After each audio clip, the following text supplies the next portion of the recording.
Sarah Evans had no time for nonsense. Between juggling food deliveries and her college assignments, she had learned to navigate the chaos of the city with unmatched precision. But that morning, as she rushed into the elevator of a gleaming skyscraper, she found herself face to face with a man who exuded power, the kind that made people step aside without a second thought. Nicholas Smith, CEO of one of the most prestigious law firms in the city, raised an eyebrow as Sarah refused to back down. "Ladies first," she quipped, arms crossed. He smirked, clearly amused. I was about to say the same. The tension in that elevator was thick enough to cut with a knife. Hello, I'm the storyteller of the channel, and I would like to ask for a second of your time to subscribe, activate the notification bell, and like the video so that YouTube can take our story to more people who are passionate about stories like this. Thank you, and without further ado, let's continue with our story. While most people would have shrunk under the weight of Nicholas's piercing gaze, Sarah met him head-on, her defiance radiating confidence. It wasn't just about the elevator. It was about the unspoken rules of hierarchy, the silent expectations of power. But Sarah, with her street-smart resilience, had never been one to bow. Nicholas found himself intrigued. How often did someone stand up to him like this? Especially someone who, by all appearances, had no stake in his world? As the doors slid open, Sarah stepped out first, her chin lifted high, leaving Nicholas momentarily stunned. A food delivery girl, yet she carried herself with a presence that demanded respect. He watched her disappear into the office, still feeling the spark of that unexpected encounter. Something about her was different, an edge, a sharpness that most people spent years trying to cultivate. And yet, there she was, fearless. It wasn't every day that someone like Sarah crossed paths with someone like him. Minutes later, as Sarah handed over a neatly packed meal to the receptionist, a voice behind her made her pause. "You always challenge authority, or was that just for me?" Nicholas leaned against the counter, arms folded, eyes studying her like a puzzle he suddenly wanted to solve. Sarah arched a brow, unbothered. "Depends. You always expect people to move just because you exist." The receptionist stifled a gasp, but Nicholas chuckled. This girl was something else. He wasn't used to being questioned, let alone teased, by someone who had no reason to fear him. But there was a confidence in Sarah's stance that reminded him of something. Perhaps the fire he once had before the corporate world dulled it down with rules and expectations. He found himself curious, almost entertained. She was unlike anyone in his perfectly polished, structured world. And for the first time in a long while, he felt a rush of unpredictability. Sarah, on the other hand, had already dismissed the interaction. Her world was built on practicalities, getting the job done, making enough to scrape by, and ensuring she didn't fall behind on her dream. Nicholas was just another entitled businessman, someone she'd likely never cross paths with again. But fate has a funny way of proving people wrong, because sometimes the smallest confrontations spark the biggest changes. And Sarah had no idea how much her life was about to shift. What she didn't realize was that Nicholas had seen something in her, a spark, an energy, a raw potential that intrigued him. And as he watched her walk away, he had a feeling their paths wouldn't just cross again. No, this was only the beginning of something neither of them could have predicted. Sarah had no time for distractions, but fate had a way of playing its own games. As she handed over the food order, she overheard a heated discussion between two lawyers at the front desk. A client contract, worth millions, was under scrutiny, and something about their argument didn't sit right with her. Instinctively, she spoke up. "You're interpreting the clause wrong," she said, cutting through the tension. "The way it's worded, the liability doesn't fall on your client, it falls on the vendor." The room went silent. All eyes were on her. Nicholas, who had lingered longer than he intended, narrowed his gaze. A food delivery girl confidently correcting experienced lawyers? It was either bold foolishness or something far more intriguing. "And what makes you so sure?" he challenged, arms crossed. Sarah, unfazed, pointed at the contract in front of them. "Because I read it, and because I actually understand how indemnity clauses work." Her tone wasn't arrogant, just certain. A a certainty that made the others in the room exchange uneasy glances. The lawyer in question, clearly flustered, glanced back at the document. A few tense seconds passed before he cursed under his breath. She was right. Nicholas felt something shift in the air. There was no hesitation in Sarah's words, no bluff, just raw knowledge, sharp as a blade. He had spent years working with Harvard graduates and legal elites, yet here was a girl in a worn-out hoodie, outsmarting them without even trying. He was intrigued. No, more than that, he was impressed. "Where did you learn that?" he asked, stepping closer. Sarah shrugged. "College. Self-study. Life." She wasn't looking for approval, and that only made Nicholas more interested. Most people sought his validation. Sarah, however, seemed indifferent. That, he knew, was the mark of someone truly exceptional. The kind of person who didn't need to be told they were talented because they already knew. And suddenly, an idea formed in his mind. An opportunity, a risk, a challenge. "Come work for me," he said, the words out before he could rethink them. The room went still again. The receptionist's mouth fell open. The lawyers looked ready to protest. And Sarah? She just laughed. "Funny, I already have a job." Nicholas tilted his head, a smirk tugging at the corner of his lips. "I'm serious. You clearly have a sharp mind. I don't waste talent when I see it." For the first time, Sarah hesitated. Her world had been predictable until now. One of the senior lawyers, Hader Reynolds, scoffed. "She's not qualified. We don't hire amateurs." Nicholas didn't even look at him. "We do now." His voice left no room for argument. Sarah wasn't sure what stunned her more, the offer or the fact that Nicholas seemed dead set on it. Her gut told her to walk away. But another part, the part that had always craved a chance to prove herself, whispered, "What if?" What Sarah didn't know was that stepping into that office wasn't just about a job. It was about stepping into a battlefield, a place where respect wasn't given. It was earned, and not everyone was ready to let her in. Walking into the law firm as an employee rather than a food delivery girl felt surreal. But the moment Sarah stepped inside, reality hit hard. The stares, the whispered conversations, the barely concealed smirks. She wasn't welcome. The lawyers, dressed in their pristine suits, saw her as an intruder, an anomaly in their meticulously curated world.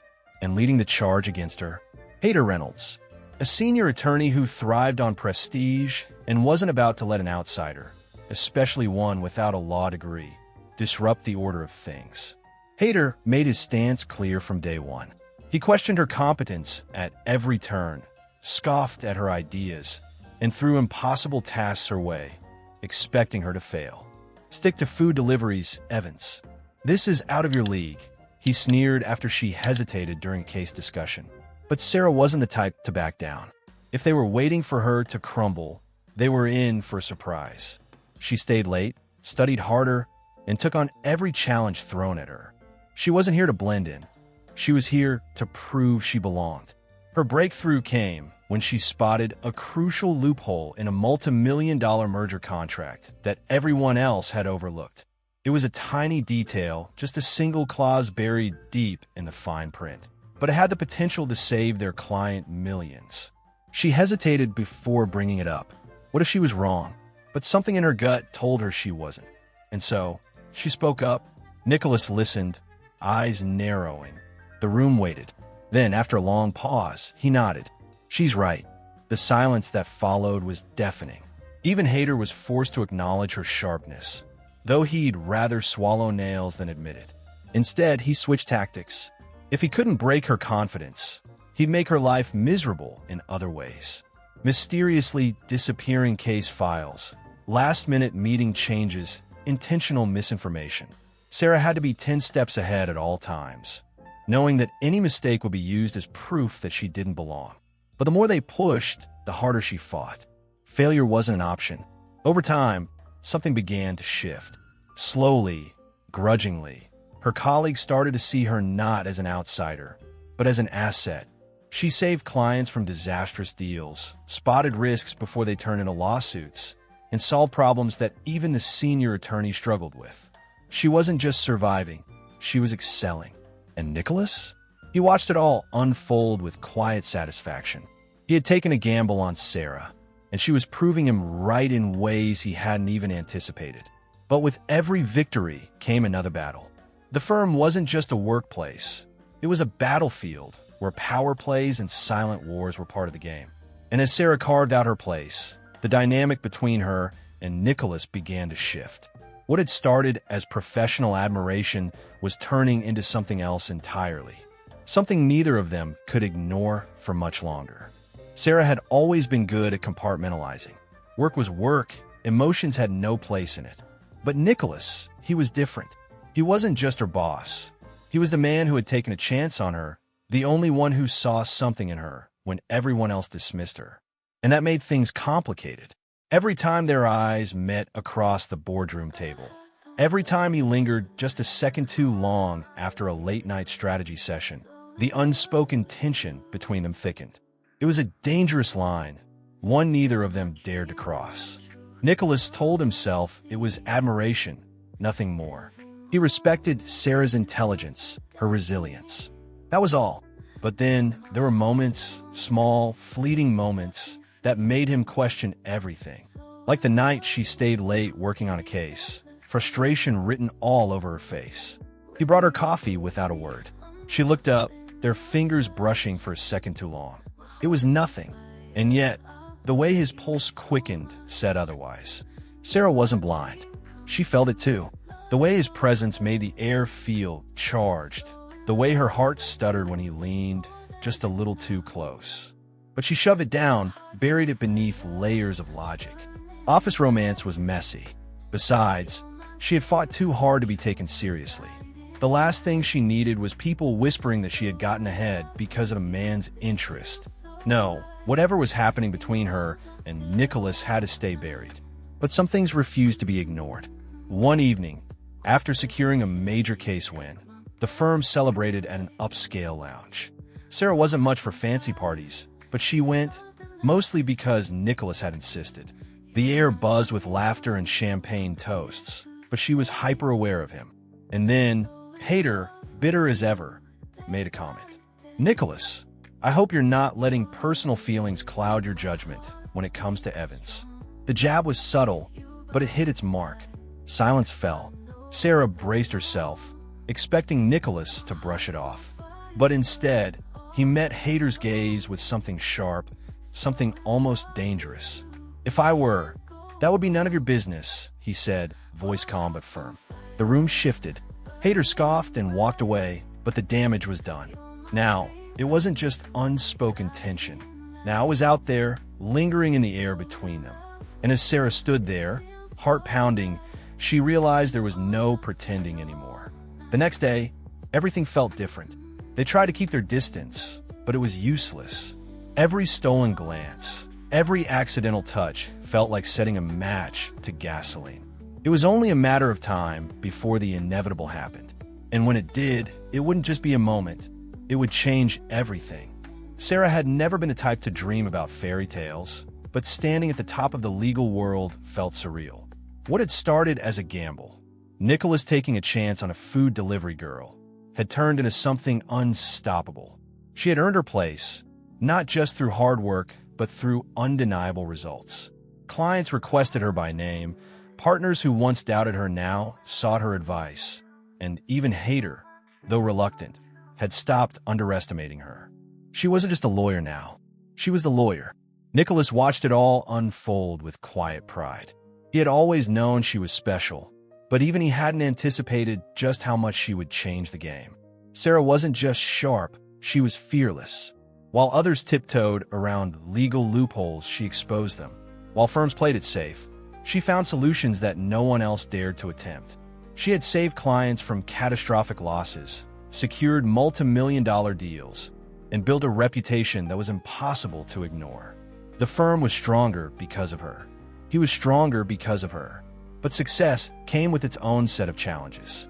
The legal world was ruthless, and Sarah's rapid rise made her a target. Rivals whispered, waiting for her to slip. Competitors tried to poach her. The pressure mounted. But Nicholas was always there, sometimes as her mentor, sometimes as something more. Late-night strategy sessions turned into deep conversations. What started as professional trust had transformed into something neither of them could deny anymore. One evening, after a particularly grueling case, Sarah found herself alone in Nicholas's office. He stood by the window, the city skyline glowing behind him. "You built this place," she said, leaning against his desk. "But you changed it," he replied, voice softer than usual. The weight of everything, success, struggle, the undeniable connection between them, hung heavy in the air. It wasn't just about work anymore. It never had been. And then, when she least expected it, Nicholas did something no one in the firm could have predicted. In a private gala, surrounded by the very people who had once doubted her, he stood up, raised a glass, and made an announcement that sent shockwaves through the room. "Sarah Evans isn't just the best thing that happened to this firm," he said, eyes locked on her. "She's the best thing that happened to me." Then, in front of everyone, he pulled out a small velvet box. Sarah's breath caught. The world around her blurred. She had spent her entire life fighting to prove herself, never expecting that love would find her in the process. But here it was, undeniable and unwavering. As Nicholas got down on one knee, she realized something. This wasn't just about romance. This was about partnership in every sense of the word. The kind of bond that no rivalry, no prejudice, no past struggle could break. And just like that, the girl who once fought to be seen had become someone impossible to ignore. But her story wasn't just about love or success. It was about rewriting the rules entirely.